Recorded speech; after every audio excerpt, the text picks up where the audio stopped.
and welcome to the Total Soccer Show. My name is Daryl Grove, and I'm joined by a man who wants to be in that number when the Saints go marching in. His name is Taylor Rockwell. Hello. Hello. That is outstanding work, my friend. Outstanding work. He's like almost singing, but not quite. You towed the line. You towed the line nicely.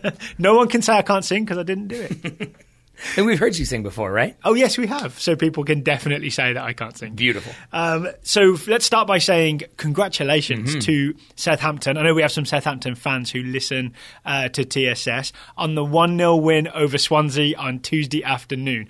I was going to say spoiler alert, but it's been over 24 hours. Yeah. And I think that's the extent of a spoiler for a soccer match. Yes. Fair? There are other games currently happening. Yes. We will not spoil those. So I think then that gets us off the hook. I can say at 0 minutes it was Chelsea 0, Huddersfield 0. Well done. But yeah, Gabbiadini with the winner. I guess he gets the full credit, even though He does. I think 18 other players were involved in this one. I gave him way too much credit the first time I saw this. I rewatched it before we started recording. It's a goalmouth scramble, right, after a corner. Gabbiadini looks like he just very cleverly bangs it into the side netting.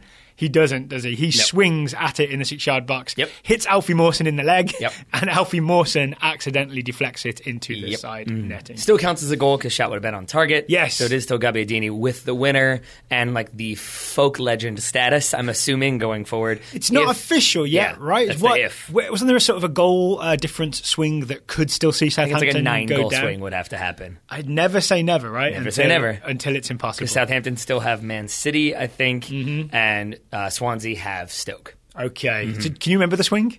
I think it was nine goals. So it was like if Southampton lost 6-0 and I think it has to be more than 9. So if Southampton lost 6-0 and Swansea won like 5-1, that would do it.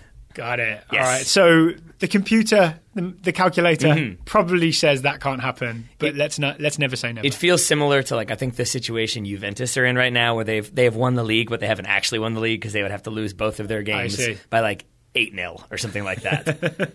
Not with Buffon in goal. Probably not. Not with Buffon in goal. Two other things I did enjoy. There was a post on Reddit that pointed out Mark Hughes saves Southampton and in one season, in one game, relegates Stoke, West Brom, and Swansea. Ooh. Yeah. So I guess in one season relegates Stoke and in one game relegates West Brom and likely Swansea. Oh, yeah, I felt really bad for Darren Moore and West Brom because they didn't do anything wrong and yet they got relegated yesterday. I mean, they didn't do anything wrong recently. In the Darren Moore era. Yeah, that's true. Put it that way. Way. But the only other thing I wanted to mention from this game, did you see the Southampton TripAdvisor situation? Yes. They left the 1-star review because I guess the hotel where they were going to stay, the Swansea Marriott, I think it was, had a virus problem that only affected the rooms where Southampton were supposed to stay. They weren't so pleased, so they left a 1-star review on TripAdvisor. It's pretty good. It's pretty good review. They said even though the experience at the hotel was bad, our work trip was more successful than we anticipated. Yep. And also, we don't plan on returning next year. That's a pretty savage line. A deservedly savage line. Savage line nonetheless. You got to be careful, right? Swansea could stay up and Southampton go down, and then that will still be true, but in a different way. This is true. This is true. They'll be staying at the championship level hotels. Soccer gods don't like hubris. We've learned that. Which I believe is a travel tavern. Which you play in the championship. Oh, more on that later when we answer some listener questions.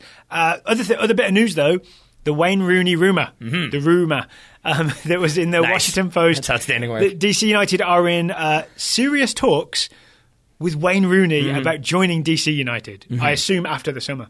Yeah, I would assume that's the case. I'll show you the face I made when I read this news. That's the correct face. It was a confused / flummoxed face. My wife and I call that furrow brow. Furrow brow, yes.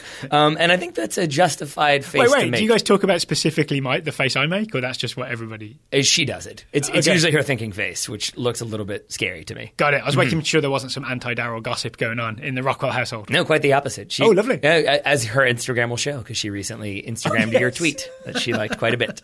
Oh, social media. Yes. Okay, Wayne Rooney. Yes, Wayne Rooney. So first of all, I want to say they're in advanced talks that I believe one source said was a 50-50 chance. Serious talks? Was that serious the phrase? talks, but with a 50-50 chance of getting him, that feels a little bit sort of at odds with each other. So who knows what to make of that. That said, if it does happen, DC should have a good theoretical squad consisting of Wayne Rooney, Mario Balotelli, Fernando Torres, Carlos Tevez, and Javier Chicharito. Javier Hernandez, rather. Yeah.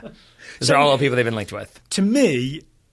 I like Wayne Rooney, Yeah. but he is down the depth chart, I'd say to the bottom of who I would want if I was a DC United fan. And I don't know why. I mean, he's this super accomplished guy, England's top goal scorer ever, loads of Premier League winners' medals, Champions League winners' medal. He's got the sort of the DP, designated player stature. And yet the idea of Wayne Rooney in a DC shirt does not have me thinking about the fastest way to get up 95 North.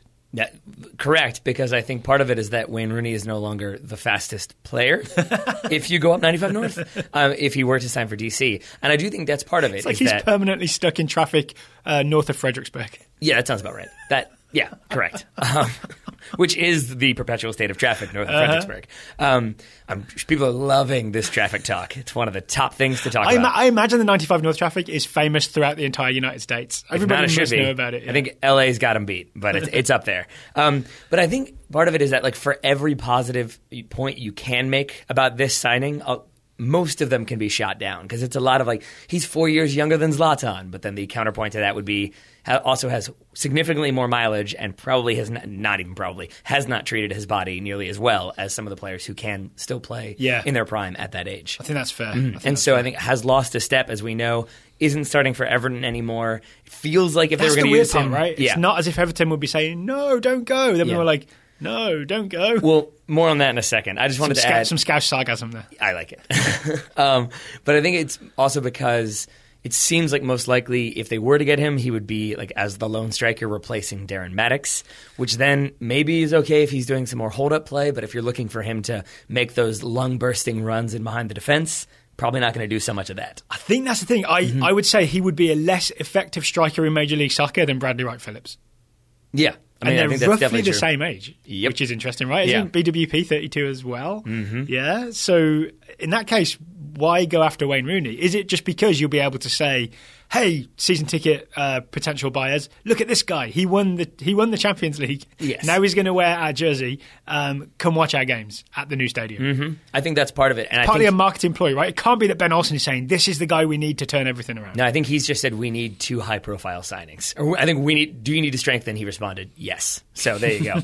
I do think that's part of the reason why, though, the coverage has been he has a year left on his contract, so they're going to have to pay a transfer fee. His market value is $17 million. That's questionable. Sam Allardyce doesn't want him to leave, that Wayne Rooney's in his plans. All of that feels like stuff you say when you are into talks to the point where you want it to seem like you're having to do a lot of negotiating to make it work. Yes. And in reality, I mean, what's Big Sam going to say? Like, nah, we don't want him. He can go. Like, that kind of ruins your bargaining power. So I wouldn't put too much stock in Big Sam saying we definitely want him to stay. I don't think he'll cost $17 million. I think it would probably be, if they were to get him much cheaper, you do have the issue of his salary, which would be probably a larger problem. Here's an idea. Could we be wrong? I remember, not so long ago, the rumours of Bastian Schweinsteiger to the Chicago Fire, and everybody in this room, at least, and elsewhere, was saying, they've got Juninho and Dax, they've got a central midfield that works. Why would they be signing Bastian Schweinsteiger? We don't need this sort of German in his 30s. Like, this isn't what MLS is anymore. And Schweiner's been kind of a prince in Chicago ever since he got there. I genuinely cannot remember. Were we both really down on Schweinsteiger? Well, 50% of this room maybe thought it was a bad idea, and we were definitely wrong. Yeah, I suppose that's fair. Rooney could surprise us.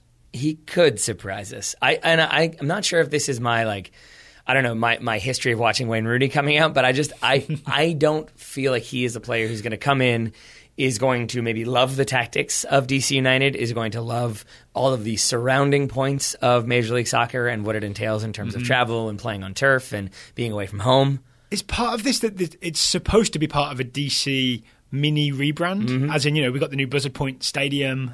It's the Audi Stadium, right? And, we're going to bring in some big-name personnel. And there's something about Wayne Rooney as a big-name designated player that feels off. And I think it's that he doesn't quite... It's almost like they think he has the same impact as a Zlatan Ibrahimovic, but he really... I don't think his name rings out in the same way as, say, a Zlatan name does. Do you think that's fair? I do. Am I being too harsh? No, I want to give you this one from Reddit user Quidster4040. I want to give him the credit for this one. It's a great name. DC fan, his line was, we're moving from MLS 1.0 to MLS 2.0 with an exclamation point. Because that's what this feels like to me. It feels a little bit like we want the name of Wayne Rooney with this idea that still resonates and will put bums in the seats. And I don't think it does, and I don't think it will, because I think people... a couple years ago, maybe when this move was first discussed, it was the type of move that would turn some heads, generate interest, and I do think Wayne Rooney still had that raw ability, or most of that raw ability. Still has plenty of ability. Yeah, it's not that, but I mean, he definitely has plenty of ability. I literally mean raw. That it was that, like, he'll run through the Milan defense to score the game-winning goal. He will make those runs in behind that nobody else seems to be able to keep up with.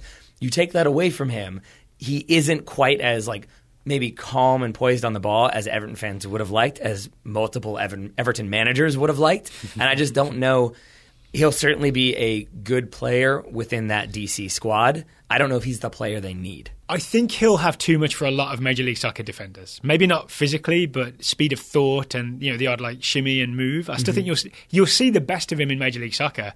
It's not like he's going to not succeed in some way, but he won't succeed in the way that it is about revitalising DC United. I think you'll see the best of what he has left, is what I would say to that. Yeah. And I think another... Like the manager's special at the supermarket. Sometimes you look in there and there's some really good stuff on sale. And that's key. I think another person I saw made the argument that it's shades of Andrea Pirlo, where like every fourth or fifth game, he'll look really, really good, but then he'll have a few games where it's like, it's 95 degrees. I'm not really feeling this. It's very, very hot all the time here. Weirdly, Mario Balotelli for me would be a more exciting signing. And I've got this idea that he would fit in better as a designated player, because if you look at what he's done at Nice this season, when he is the go-to guy, when it's sort of all on him, he seems to thrive in a way that's much better than when he's fighting for his place at, say, Manchester City. Yep. Famous last words here, but also appears to have settled a bit, just had a second kid. I don't think he's drinking anymore as well. So it does seem like Was he ever drinking? I didn't know he was.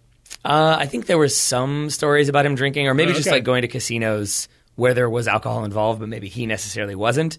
But it seems like he has mellowed a little bit. Now that could just be the way he's portrayed because he's now playing in France and not in England, where they love a tabloid story. But I agree with you. I also think from a purely physical standpoint, he would be more of a handful for defenders, and I think that is something that DC might want to look into, or already have, certainly. Okay, so enough on Wayne Rooney, because it might not even happen. Although you've got the look in your eye of somebody who wants to say something else. Well, I was just going to say, based on DC's past history, where they're linked with a bunch of players, I just want to say Jerome Kiesewetter to DC United confirmed. Is that about where we are? Because it feels like that's what happens, is big names linked, and then second-tier American player comes in.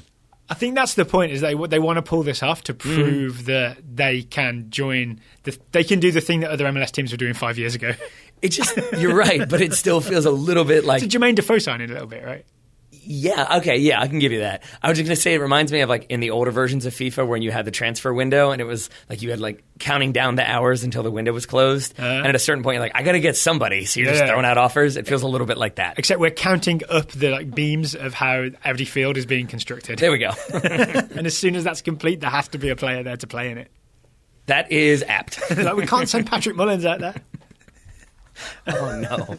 All due respect to Patrick Mullins. All right. It feels a little bit like the Ned Stark butt rule just then. We already said Darren Matic, so I was just picking another striker. Gotcha. All right. Okay, so 5 listener questions to answer on today's show. Thank you to everybody who submitted. Obviously, we can't answer everybody's questions, but we're planning another listener question show tomorrow. So if you don't hear yours today, you may hear it tomorrow.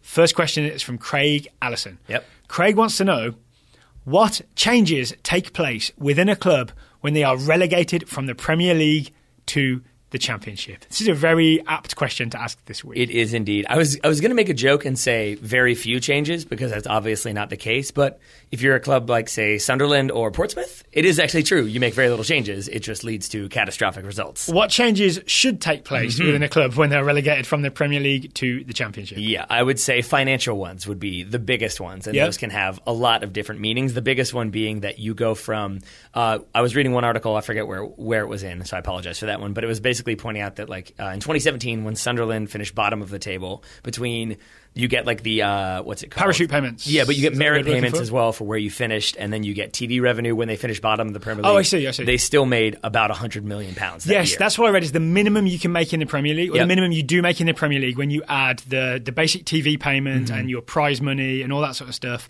is £100 million. Yep. And in the Championship, it is closer to 6 or 7 million? Unless you're getting those parachute payments. Okay, yeah. Basic thing is 6 or 7 million, and 4 million of that is Premier League solidarity payments that they paid to other teams. Right.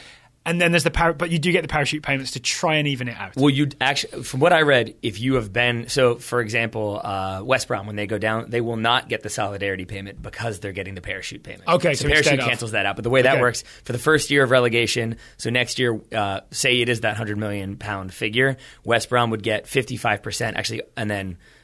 From there. So I guess Stoke, if they finish bottom, get 55% of 100 million. Yep. West Brom would get 55% of 103 million or whatever. The way I read this is it's similar to a final salary pension. Mm-hmm. You know what that is? No. If you some places have it set up so that your final salary that you earn within the company, your pension is then that salary for the rest of your life. Yeah, okay. Right? Yeah. Okay. So in the Premier League, when you get relegated, you basically get a final season parachute payment. Yep. So it's based on your final season earnings. And say it is 100 million, then your first season outside the Premier League, you get 55% of that. Second season, you get 45% of that. And in your third season, you get 20% of that. Fourth season, you're on your own, Jack. Pretty much. I like the finger that you almost ended up with when you were counting down the years. Worth noting there that only teams that have been in the Premier League for more than one season get that third year. In this case, the three that are most likely to go down, if Huddersfield managed to stay up, they've all been there multiple years, so they would all get that third year payment. So it's still a reduction in money, and it's a reduction in future money, right? Even if you get the parachute payment, you've still got a plan that we might not get promoted, so you're going to have even less next year. So what changes happen within the club? How do they address the fact that even with the parachute payments, we have significantly less money coming through the door while we're in the Championship? Right. So one of the biggest ones, in my opinion at least, is that for clubs that maybe have a slight expectation to a full expectation that they're going to get relegated, with their contracts, they're going to put in relegation clauses for players, which means if we get relegated, you stay on, but now you're at half of your weekly wage or something like that. So salary changes if clubs have done it correctly. If they have. Not all teams do. Not all teams do, which can be a major problem, which means you then... regardless of that, you're going to have to sell players, or you're going to want to sell players because you're going to have people who are on wages that you just cannot sustain if you're going to try to stay afloat. Otherwise, you run the risk of going completely bankrupt. And so you may not be able to afford the salaries if you haven't done that sort of relegation salary reduction clause in the contract. You also, even if you can afford to keep certain players, they may not want to play for you. There will be players out there who, even if they've shown commitment to your team while you're in the Premier League, a lot of players will, quite rightly, I believe, think, okay, my career is 15 years long, maybe. I'm not spending a year in the second tier. That's not what I'm here for. I want to leave this team and go and play in the top division of England or elsewhere. Yeah. Not a Championship player. No. And I would say... so there's that to deal with as well. There's players who want away, and then you're in a weird position of...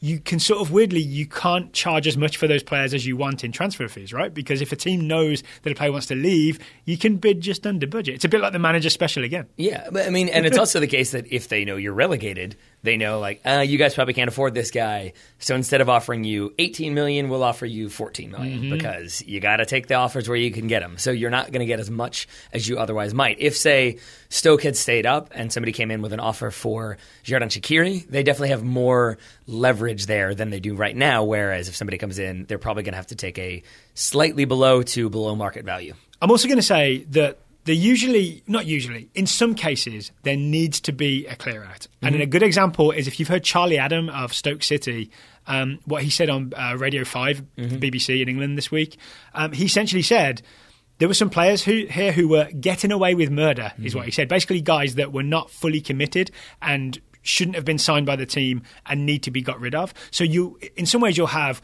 a clear out of the players whose, not their ability, but their lack of commitment to the team. It's now time to sort of cut the cancer out and start fresh without those people in the team. Yeah, and with that in mind, we had a question, forgive me, I forget the person's name, a couple weeks ago about, is this a sign that there's complacency within these teams? That it's like the three teams that have been there for a long time, but now they're going down? I would think West Brom would be an example of, no, there's not complacency. You've just kind of got to get that spark going. Stoke, it does feel like they're kind of a victim of complacency, both from the players and maybe from the front office, because in retrospect, you go back and look at some of the moves they made, and it feels a little bit like, we're going to be up, so we can take a gamble on this Spanish winger or this Spanish attacker. Not to name names specifically, but I'm looking mostly at Hesse and Bojan Krkic. I mean, Krkic has been there a little while. Yeah. See, to get back into that, I wouldn't necessarily call that complacency. I'd more call it just taking your eye off the ball of what it was you were supposed to be doing. You know what I mean? Because if you sign someone who you just think, they're talented, therefore we need him, that's not but then it turns out there's a bad influence on the team. Complacency is it's not complacency, but it's a lack of judgment and a lack of remembering why you were competitive to begin with. You're right, because you're still showing aspiration by signing relatively bigger name players. Yes. But but to your point, it's more so, it's not just like, we're here, but it's sort of like, we're going to be in the Premier League. So you're kind of taking it for granted, I guess is what I mean. So then we'll sign this guy and that guy, and why not this one? And let's spend some money here. And maybe you kind of fall victim to, we'll spend a bunch of money, we'll be better. Doesn't necessarily work that way. Yeah, Stoke spent plenty of money last season. So here's another thing. Ticket prices will have to be going down because you cannot charge Premier League prices in the Championship because your fans are less interested in coming to see you. Yeah. Because even if they're diehard fans, they've been used to seeing you compete against, Arsenal, Manchester City, Liverpool, all these big teams. Suddenly, if you're playing against Ipswich or Nottingham Forest or something like that, it's not quite the same. I mean, no, you could go past Glories for Nottingham Forest, but that doesn't really quite do it, does it? You can't charge a ticket price to see past Glories. And as a result, if your fans aren't going to maybe be as inclined to go watch you play like middle tier opposition or lower tier opposition in the Championship, sponsors aren't going to be... Is that Middlesbrough's new name? Yeah, why not? Middle tier. Sponsors are not going to be as inclined to pay you a bunch of money to advertise on your jersey if you're not going to be on television and marketed around the world. I would bet you $100 that a lot of advertisers, sponsors of clubs have similar relegation release or relegation reduction clauses. Like if they're saying we'll pay $10 million a season to be on the front of your jersey, they're also going to say it's a 3-year deal, but if you get relegated, it's $2 million a season. Yeah, or they have that get out clause. One or the other, I would say, is likely. And then that's great that the sponsor is still there. At least you have a sponsor. But it also means that if you were getting 10 and now you're getting 2, I'm no math major, but I believe that means you're making $8 million less, or maybe £8 million, whatever you might be. You could get your math GED at the very least. So we've talked a lot about money. Yeah. Money's not the only thing, though, right? 'Cause one thing I think of is you sort of, by the time the next season starts, in some ways you get a fresh chance. You get a chance to start winning games again instead of getting pummeled every week. This is true. Right? Yeah, theoretically. I say this as a Wolves fan when my team went from the Championship down to League One. It was really refreshing to be playing at a level where we were better than most teams and could really enjoy each and every week. Yeah, that's definitely one part of it, but you also have teams... not to go back to it, I apologize, Sunderland fans, but then you have Sunderland who get relegated for a second year in a row. Yeah. So I think part of that is that if you go down a level, like West Brom, for example, I think if they kind of keep things as they are, they sell some of their more expensive players, they offload some dead weight, they bring in some kind of like championship caliber, championship proven players, decent chance that they come back up. But if you're Stoke and you don't really figure out your identity, you keep some of those flair players in, but maybe you don't bring enough of like the grit and grind championship players, maybe you don't start winning those games, and then you have to get a new manager, and it becomes kind of the same cycle all over again. Okay. Anything else before we move on? We've tried to do a sort of exhaustive list, but I think we've hit everything. I'm sure there's other stuff out there, but at the end of the day, it's basically don't get relegated. I would say at the end of the day, it's don't get relegated without being prepared for it. Yeah. That's when it's an absolute disaster. And if we want to try to put like a tiny... Prepare your armour in the time of victory. There we go. Yes. What is that from? I can't remember. I don't know it, but I like it. It might be from The Art of War. Look at you reading books. It might be. The idea of you reading The Art of War is amazing to me. I think my wife just told me bits of it. There we go. I would say if we want to do a silver lining, I think you've already done yours, and I think mine is similar. It is that like once reality sets in, I feel like it's easier to exist within the reality. So you're going to have that moment of like, oh no, we're not in the Premier League anymore. Arsenal aren't coming to town, or Manchester City aren't coming to town. Fans are crying. Exactly. There are children and grown men and grown women crying in the stands. But then it's like, well, this is our life now. As bleak as that sounds, you operate within that reality. And I think come the next season, it's a new season. We're in the Championship. It's a new challenge. It's a new endeavor. And if you have a go and make the right decisions, you might be right back in the Premier League. Next question comes from Jared Morgenstern. Jared wants to know, do you think the relationship Canada has with the United States soccer pyramid is a net positive or a net negative for soccer development in the United States? Do you think it is a net positive or net negative for Canada? So when Jared says the relationship with Canada and the US soccer pyramid, essentially he's talking about Canadian teams playing in Major League Soccer and Canadian teams playing in the USL and formerly in the NASL. Yes. I would say I think it's a positive for U.S. soccer. I think it is a negative for Canadian soccer. Ooh, interesting. Why do you say that? Which one first? Why is it a positive for American soccer? Because I think it's from an MLS standpoint, it's 3 more teams with more roster spots. It means more places for players to play. If you look at Toronto FC, it's been a very good place, at least lately, for players to go. It's been a strong club in terms of getting young players in, getting Americans in, and promoting American talent on the largest stage in North America. You can also say it strengthens the leagues, right? It strengthens Major League Soccer and it strengthens USL to have access to major cities and have teams there. Makes the league a stronger league. This is true. And you said a net negative for Canada. Why so? Because I think I disagree on this one. So, but I'll let you go first. I'll let Canada Soccer or Soccer Canada's president, also CONCACAF president, Victor Montagliani. If you go with the Americanized pronunciation, or Canadianized, there we go, pronunciation. Quote, "It is always going to create a glass ceiling when a Canadian passport makes you a second-class citizen in a league where 3 of your teams play. We've been trying to address the issue, but it has been frustratingly slow. Until that is dealt with, it is always going to be a challenge to put the Canadian flag equal to the American flag in Major League Soccer." End so quote. please explain, why does he say that Canadian players are second-class citizens in Major League Soccer? Because right now... Is it because of their first touch? Yeah, that's a big part of it. No, it's because if you're an American playing for one of those 3 Canadian teams, you count as a domestic player. So Michael Bradley doesn't take up an international roster spot, nor does Josie Altidore. Even though they're playing on a Canadian team. Exactly. Yeah. The inverse is not the case. So if you're a Canadian playing on a team in the United States, you take up an international roster spot, which means there are far fewer opportunities for Canadians. There was a Guardian article by Matthew Hall in 2016 of 560 potential roster spots.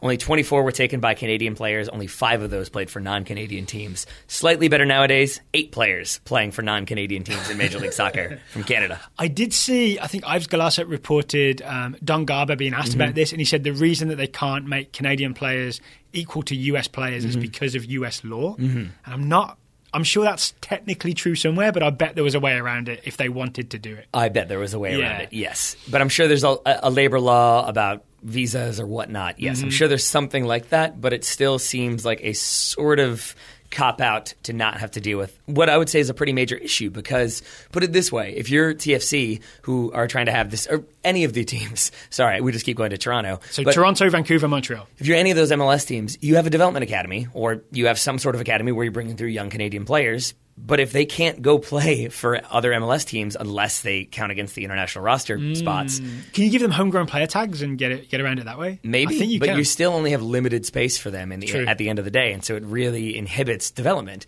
I would argue that USL maybe is a better option for a lot of Canadian players because at least you could go there. There's more teams. You might not make nearly as much money, but it's at least an opportunity to kind of showcase your wares. Okay, so here's why I would argue that Canadian teams' relationship with the US soccer pyramid is a net positive for Canada because without this, they would not have access, even in these like slightly not great, unequal terms for Canada. Without MLS and USL, they would not have access to such a large league. And there have been other attempts to start Canadian leagues. I know the Canadian Premier League is sort of scheduled for 2019, but right now it only has possibly 6 teams. So if you just look at the last 20 years or so, the involvement with the American soccer pyramid and Major League Soccer has given Canadian players and Canadian soccer teams access to a much bigger market and a better organised league than they otherwise would have had access to. So it's not perfect, but it's better than nothing, is what I'm saying.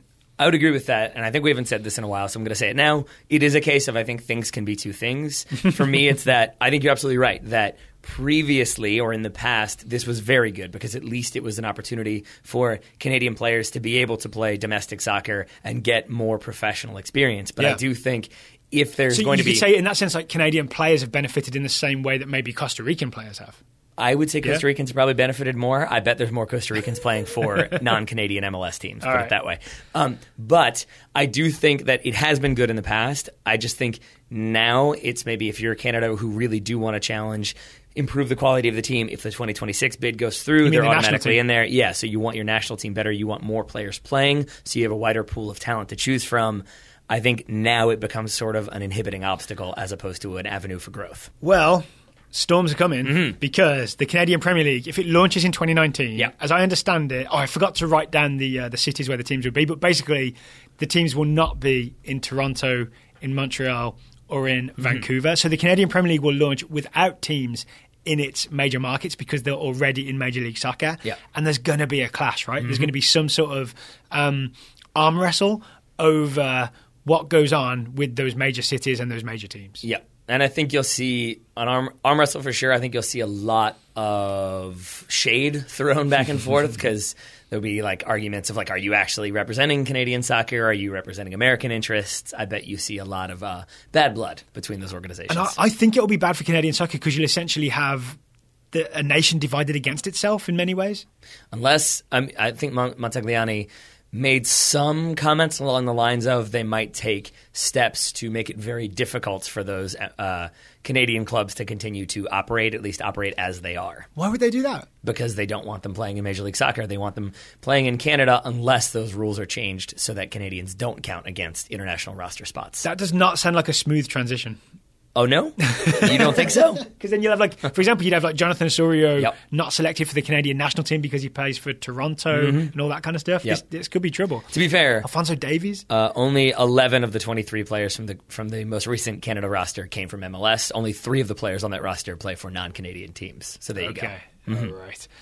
Shall we move on to the big news of today, which is the Total Soccer Show has a new sponsor. We sure do. We are now sponsored by Ancestry. Thank you to Ancestry for being a new sponsor of the Total Soccer Show. Ancestry DNA is the largest DNA network in the world of almost 10 million, helping people find the unique stories in their DNA, which is part of the reason why we have Ancestry as a sponsor. Yes, we do. The idea is you can't support the United States at the World Cup. So why not find out where your DNA comes from and which other team you may be able to support. We practice what we preach on the Total Soccer Show. We have already taken the Ancestry DNA. We've had an Ancestry DNA kit. We've done what we need to do and we've sent it away. We are waiting on the results. Is it worth talking listeners through the process of what happens with the kit? Sure. Worth pointing out, there's no blood. No. It's just spitting in a test tube.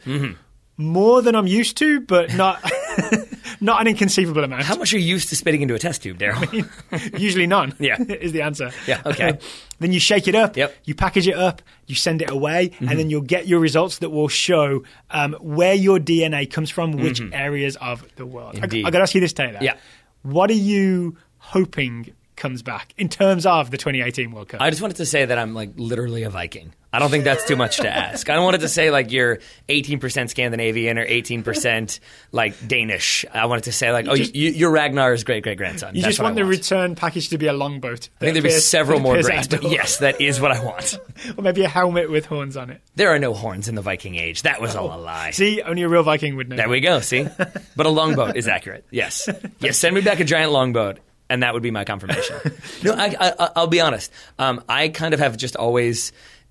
my expectation is that it will say I am significantly English, Irish, or Scottish, or some combination of those three, to the point where I'm sort of expecting it to be like 98%. So maybe anything that is not that would be a welcome surprise. That's for me. I'm excited just to see, because my family, I've asked my family, are we from anywhere else? Have we got any other ethnicity? And my dad said there's a vicar in the family, and I said that is not an ethnicity, Dad, that is a job. So I do think the way it will work though is that you obviously have a little bit of English blood. I have, I think, a little more. I'm not sure, but that was a joke. But I do know that because of history, you will have like 15% or so Scandinavian DNA because there is going to be some Viking in there. Yeah, I could support Sweden at the World Cup. I could pull for Sweden. That works. But what if there's a little bit of, say, Germany or Brazil? I was going to say, or something exciting. What if yours is like 98% Polish? Does that mean you're just going to give up on England? It means I'll have a new team at the World Cup. All right. Go on, Lewandowski.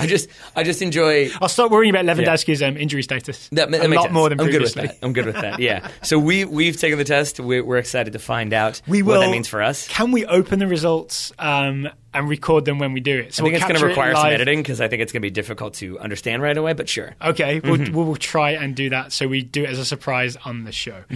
If our listeners would like to take us up on this offer and use the sponsor Ancestry, how would they do that, Taylor? Well, we've partnered with Ancestry to set up a special discount for our listeners. They can use the code TSS20, that's TSS20, at checkout to get 20% off their Ancestry DNA kit. So you go to ancestry.com/DNA. It's ancestry.com/DNA. We'll put a link in the show notes. And then, as Taylor said, use the code TSS20 to get 20% off. You could try using TSS 100 to see if you get it for free, but I think TSS 20 is the only code that works for 20% off. Always looking for a workaround of that, Daryl Grove. Thank you to Ancestry for sponsoring today's program. Next question for you, Daryl Grove, comes from David Kelly. Oh, David Kelly. Oh, you want me to ask it, or are you going to ask it to me? I'll ask it to you. There you go. I'm an Atlanta United fan, says David. And Who isn't these days? Yeah, I think there's a couple out there. People in Orlando come to mind. And I've seen Joseph Martinez standing offside for a lot of his games. I feel like this is lazy, but is this something Tata Martino may want him to do? What is the strategy to having a player standing offside? Do you think it's a good tactic? So it's not lazy. Let's make that really clear. Yeah. It's actually very smart and sneaky. And I would say it's only for the least lazy players. Standing offside is for the least lazy of players, which is how I would classify Joseph Martinez. I would say there's a caveat of if you're doing it well, if you're just standing offside and constantly getting flagged for offside, then you're lazy. But that's the question. So if you watch Joseph Martinez, and I've seen enough of him to know, he doesn't just stand offside and then gets caught offside and then shrugs his shoulders of like, oh, maybe next time I'll accidentally be onside. What he's doing is he is getting behind the opposition defence. He is panicking them, making them look over their shoulder all the time to see where he is. And often what he'll do is he will coordinate his movements to get back on side as there's some sort of transition or through ball. Because often what happens, if you think of a defensive line, if someone is running at them, they will back off a little bit. And then Joseph Martinez can sort of come halfway to meet them. And there will be a point where he becomes onside, and then that's when Miguel Almiron slips him in. Yes. And I would say, yeah, absolutely, because I would say even the most experienced defenders or center backs in this case, if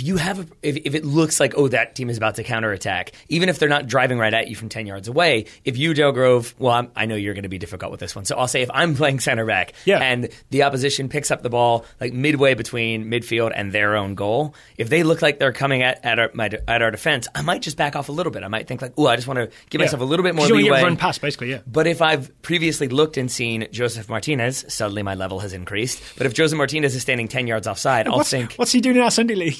Exactly. I'll think this is not fair.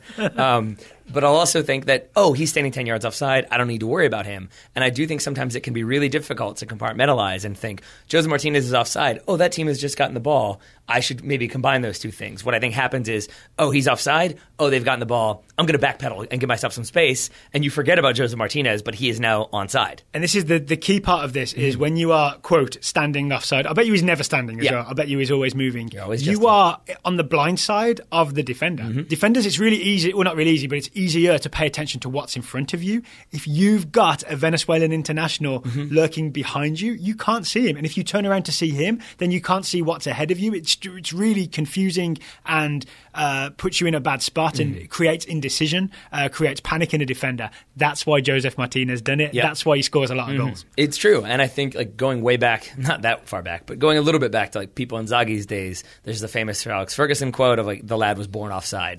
Because he got flagged offside a lot, but it's because he was always trying to toe that line. Sometimes he didn't do a good enough job. But I think that's something that he did okay. His goals tally says he did okay. Very true.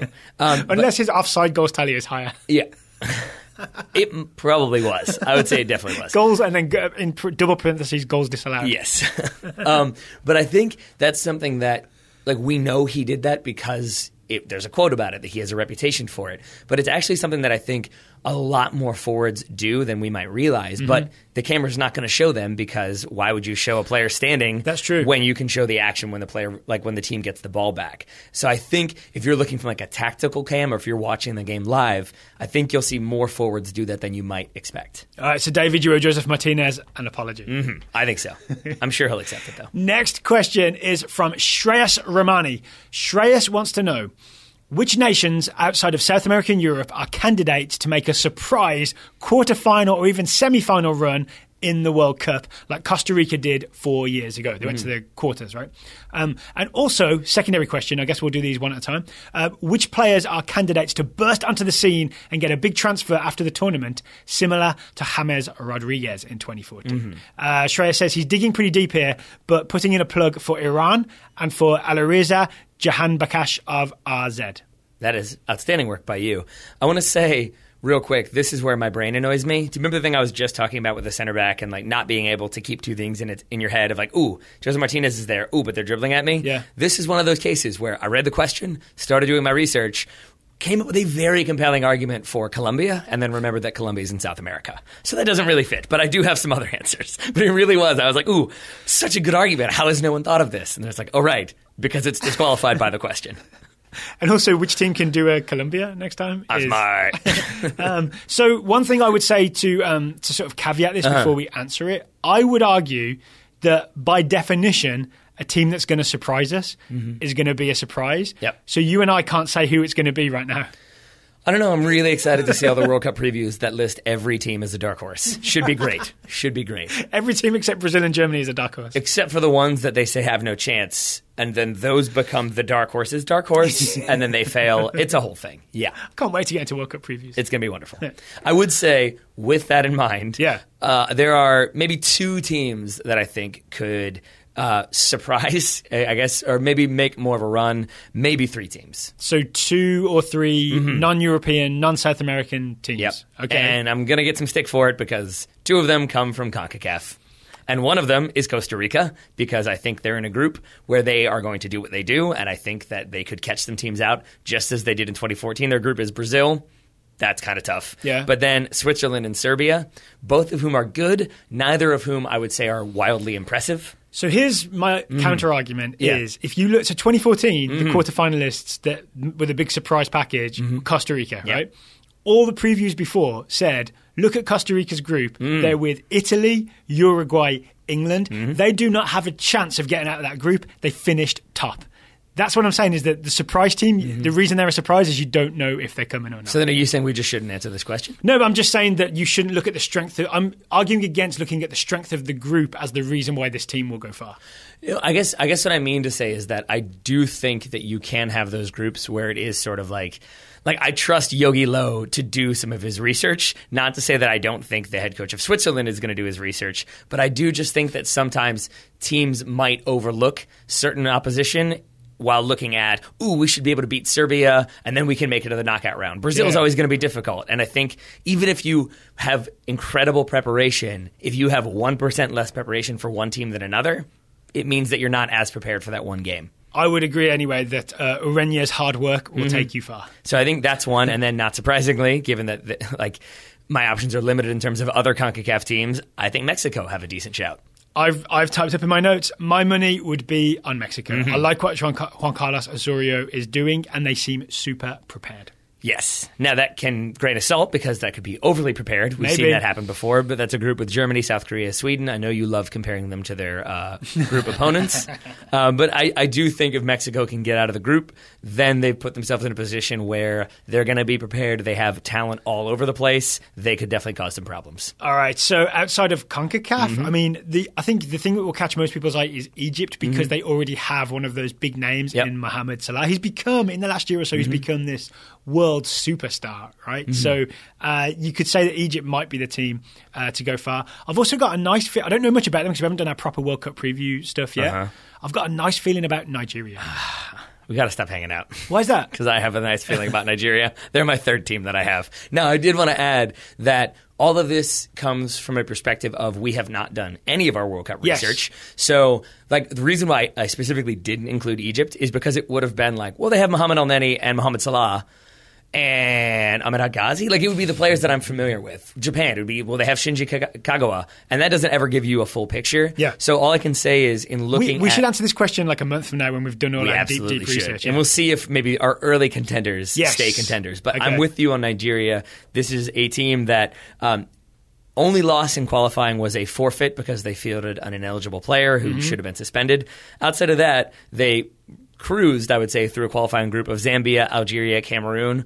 All of those stronger opposition than you might think, or if you're aware of them, then you know they're strong opposition. In a group with Croatia, Iceland, and Argentina, this is the one where I would say don't just look at that group and think, those other three teams are better, because Nigeria is certainly capable of springing some surprises. And a little shout out to Shreyas's pick for Iran. Yep. They finished top of their group easily in Asian qualifying. So this Iran team may be a serious team. Yep. Again, we'll watch some footage. We'll know more about them very soon. I feel like we keep promising this, but we really will, right? Once the league season is over, we're going to focus really hard on watching some national teams. We'll be the best prepared podcast out there when we do our World Cup previews. I like that. Set the bar high. I set the bar high. But I would say to listeners, when you're doing your own World Cup preparation, when you're reading different previews, ignore. Strangely, I would say, don't necessarily ignore, but maybe don't put as much stock into club form as you might think is necessary. So Mohamed Salah is going to be an amazing player. That's kind of how it is. But the one that I thought was pretty interesting was Kelechi Iheanacho. Remember him? Yeah.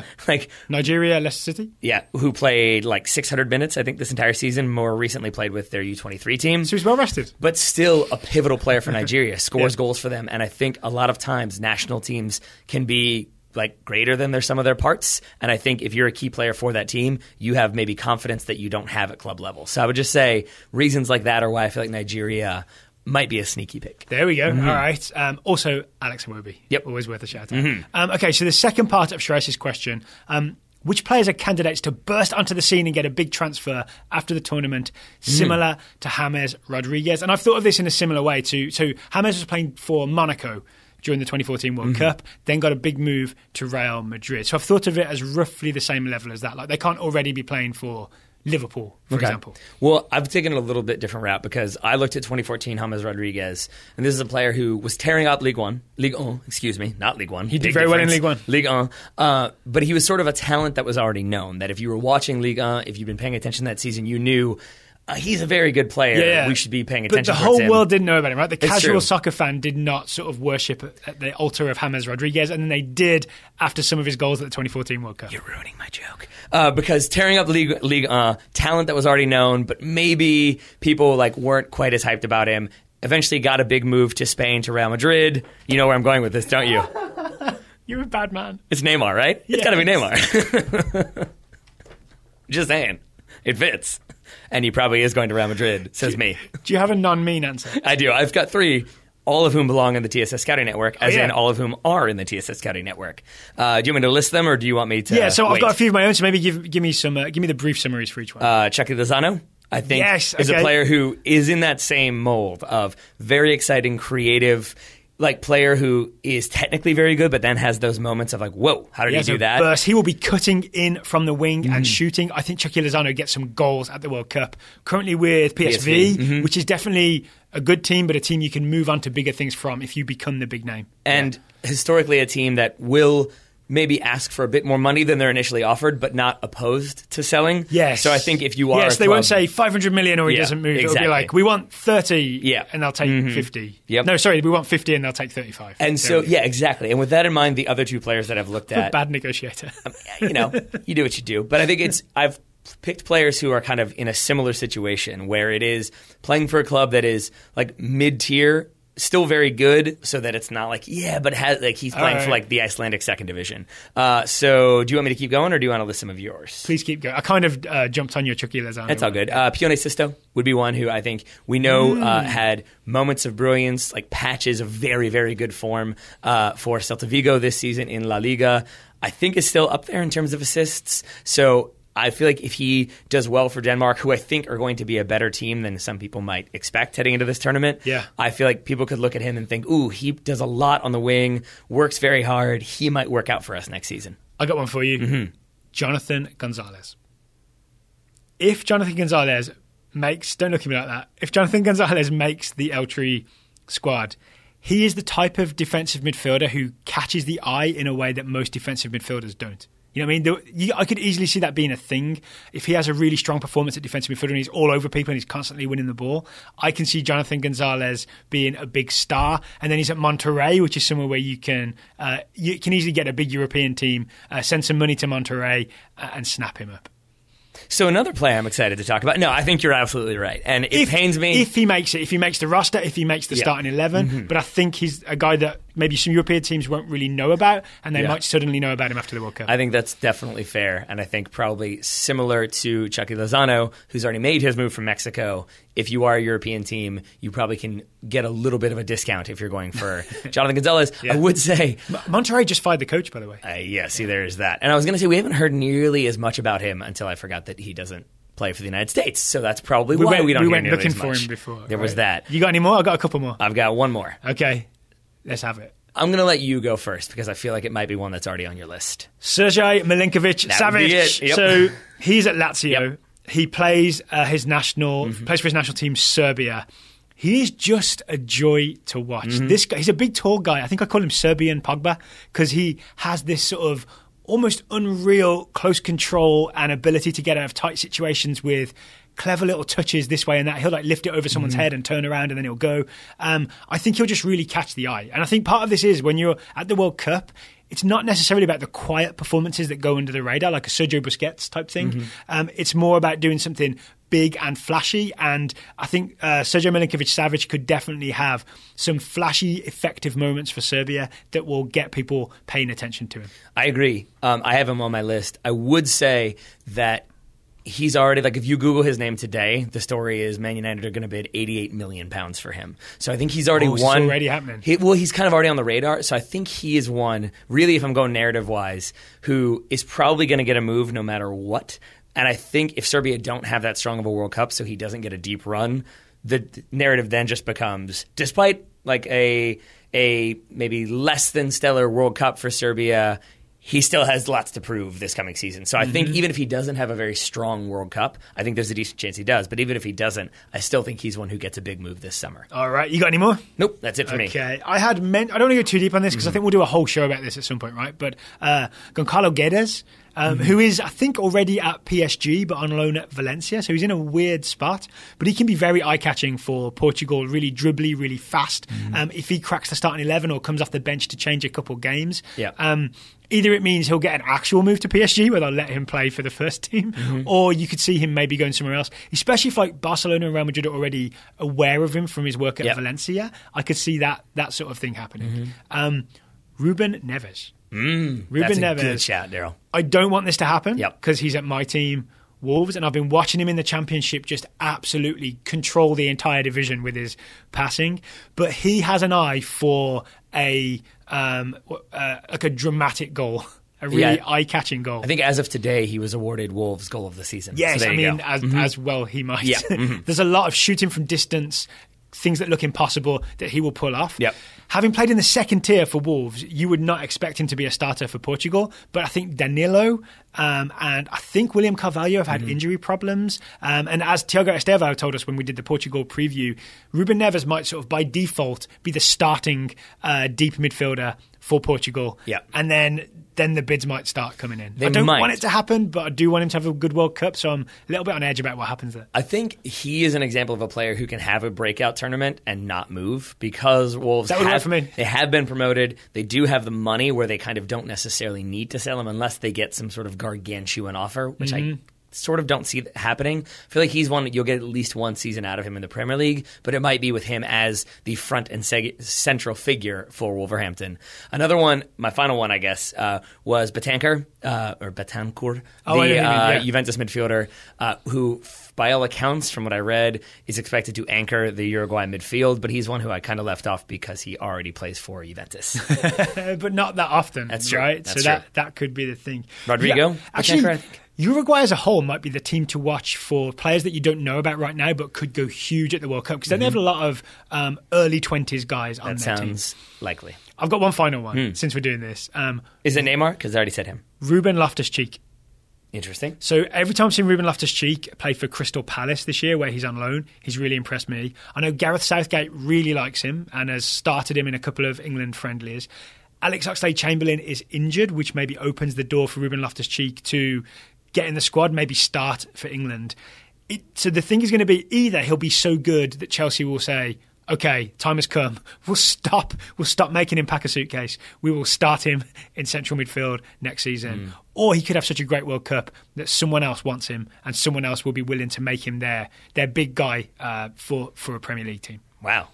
A compelling argument for Ruben Loftus-Cheek. Yeah. I did not see that coming. There we go. All right, so that's 4 questions down. Do we want to do one more, or should we hold it off for tomorrow? I always want to do one more. All right, if it's okay with you. I'm good with it. Then the question is, why have the U.S. women's national team been so much more successful than the U.S. men's national team? Is the youth system any different? Who's asking this question? Diego Vasquez, excuse me. There you go. I saved you. Thank you, Diego, for that question. Why has the youth women's national team been so much more successful than the men's national team? It's not because the youth system is any different. I want to say it's because of Title IX. Yeah, 100% agree. Did you read the same article I did? I just sort of knew it was, but then I read things that confirmed what I thought, which is always the best way to do research. But I think that actually is the case, right? What's a confirmation bias again? There is a very good article by Elizabeth Chuck for NBC News if you want to read more about the impact of Title IX in relation to women's soccer. But I 100% agree with you. So do you mind if I give the sort of brief summary of why Title IX has been so important and why it's made the US women's national team so much more successful than the men's national team? Okay.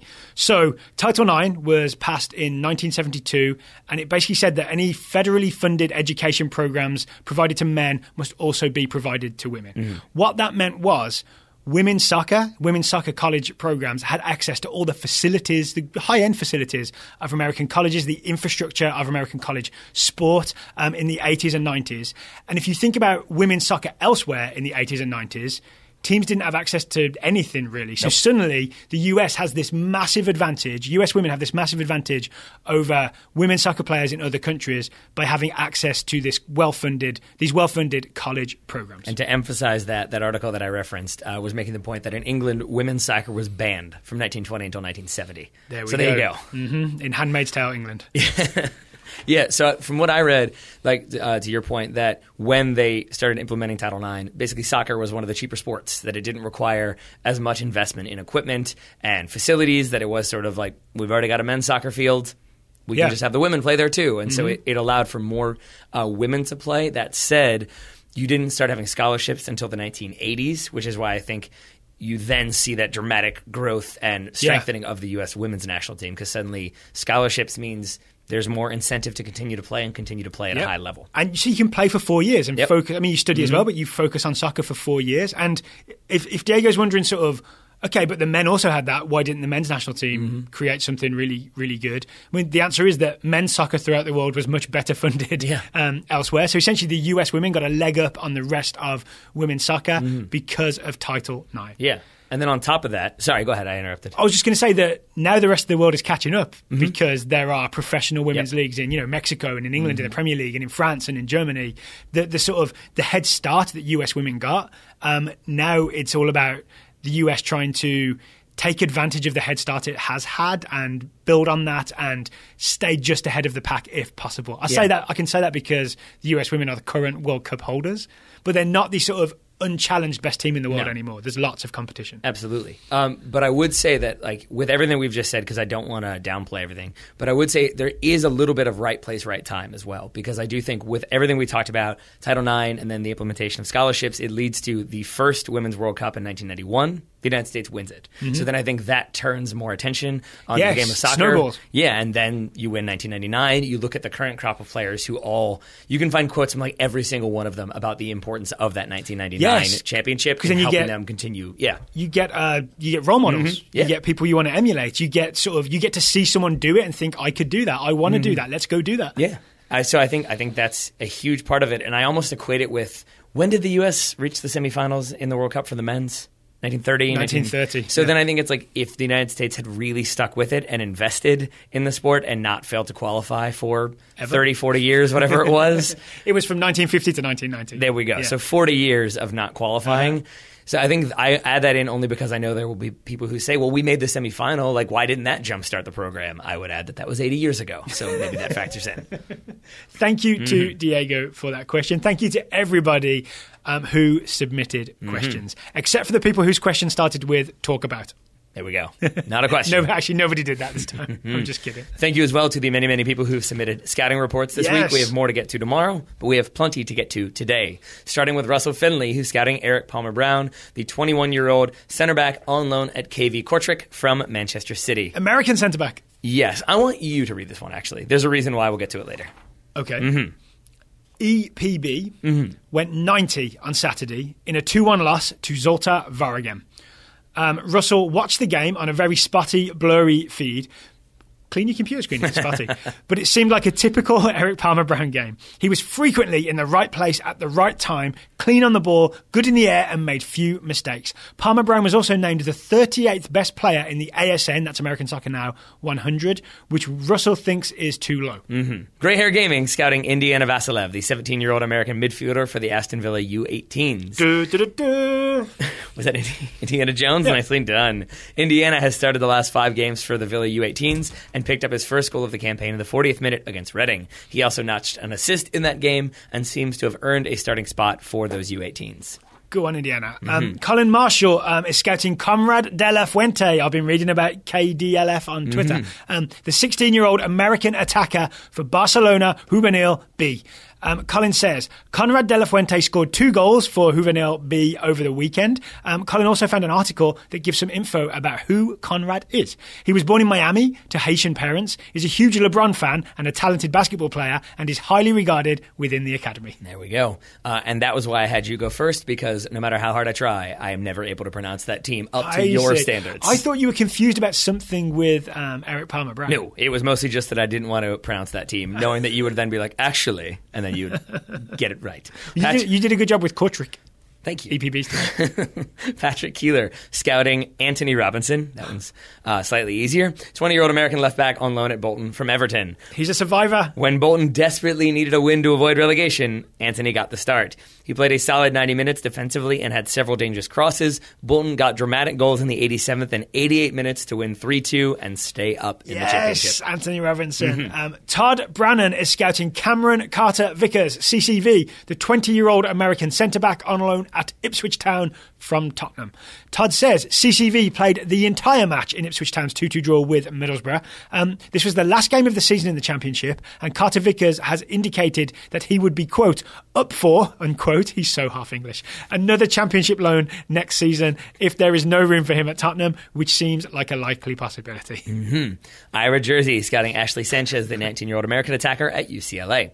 Ashley Sanchez is not currently with the U20 women's national team, which is currently prepping for the World Cup in France this summer. That'd be the U20 World Cup. What's going on? Travis Clark, we know him, says he believes this absence is due to injury, but still expects Sanchez to be included in the final roster. Ira adds that this camp has some potential scouting network-worthy names, and that his 7-year-old soccer-playing daughter wants more scouting reports on girls. So if people want to scout future USWNT players, let us know when you sign up for the scouting network, or if you have itchy feet and you're waiting for your player, email me, ask me, especially with the World Cup, the U20 World Cup coming, that's perfect for us, right? We can assign some U20, USWNT and other women's soccer players. This is true. Alec Brew is scouting Davy Selke, the 23-year-old German striker for Hertha Berlin. Alex says Selke scored his 5th goal in his last 4 games to give the Berlin side a late consolation goal in their 3-1 away loss to Hanover. Hertha conclude their season this weekend with a home match against Selke's former club, Leipzig. John Barnett scouting Oleksandr Zinchenko, the 21-year-old Ukrainian left-back midfielder for Man City. Please tell me it's in the scouting report. It's in there. Oleksandr Zinchenko. After sitting on the bench for the last month and a half of the season, Zinchenko picked up a Premier League winner's medal during the title celebrations after City's 0-0 draw against Huddersfield. Unfortunately for the 21-year-old, he got a little too excited during the celebrations and knocked the trophy off its pedestal before the traditional trophy lift. Zinchenko's reactions after he realized he would be out on loan for the next 3 years was priceless. So if you haven't seen this, when the trophy hits the floor, he just turns around and stares at it like he's just frozen on the spot. Like, oh no, are we not Premier League champions anymore? What have I done? Did I break it? Did I undo this? I really enjoyed to summarize it. I think Ilkay Gundogan on Twitter said, does anybody know a good trophy repair place asking for a friend? Sergio Ramos replied, I know of one, but I haven't talked to them in 8 years because he dropped the Copa del Rey, I think it was, when they were celebrating. And then the bus ran over it, I believe. So it could be worse than Zinchenko. It could be worse. Christian Daprich is scouting Patrick Cutrone, the 20-year-old Italian striker for Milan. Patrick Cutrone started and scored in Milan's 4-1 win over Hellas Verona. The goal was much needed and should provide confidence heading into the Coppa Italia final on Wednesday against Juventus. Milan are in the Coppa Italia final. Hey, man. They do things. including eat snails. I think I saw that today. Gattuso right? ate a snail to motivate his players. I want to, all respect to Juve fans, I want to see Gattuso lift a trophy. Oh boy. Yeah. It'd be an intense lifting. I guarantee you that. If somebody dropped the trophy, he'd be real mad. John Adams, not that one, scouting Shayon Harrison, the 20-year-old English forward on loan at Southend from Tottenham. Shayon finished up his loan spell with Southend United, coming on in the 81st minute of the Shrimpers' 0-0 draw at home against 10-man Bristol Rovers. If transfermarket.com is to be believed, Harrison's contract with Spurs expires in June, though John expects that Daniel Levy will offer him a new deal, if only to retain his value for future moves. That's not the situation I'd want to be put in if I was Shayon Harrison. Probably not. Carolyn Ikari is scouting Kellen Acosta, the 22-year-old American midfielder for FC Dallas. Carolyn says, on Saturday, Acosta returned to action after his sports hernia surgery in February, subbing in on the wing in the 61st minute of Dallas's 1-1 draw with LAFC. Ja'Cory Hayes, Acosta's stand-in, was already playing, and Carolyn concludes that it will be interesting to see what Oscar Pereira does with his midfield now that he has his human Swiss Army knife available again. Could they partner up in some way? I don't see why not. Says the guy who has no professional managerial experience whatsoever. Jared Morgenstern scouting Alphonso Davies, the 17-year-old Canadian winger for the Vancouver Whitecaps. And beneficiary of Canada's entanglement with the American soccer pyramid. Just saying. Check and mate. In the 29th minute of Vancouver's 1-0 loss to Minnesota, Alfonso showed his talents, with a special dribble and run against the Minnesota defense. He drove at the heart of that Minnesota midfield, megged one player, and then went between two adults to take the ball directly into the attacking third. Nice, says Jared. The Whitecaps are hitting a mid-season dip in form, and Jared hopes Fonzie can help Carl Robinson and co. right the ship with 3 of the next 4 games at home. Between two adults, kill me. Ben Richards is scouting Efrain Alvarez, the 15-year-old Mexican midfielder for LA Galaxy 2, Los Dos.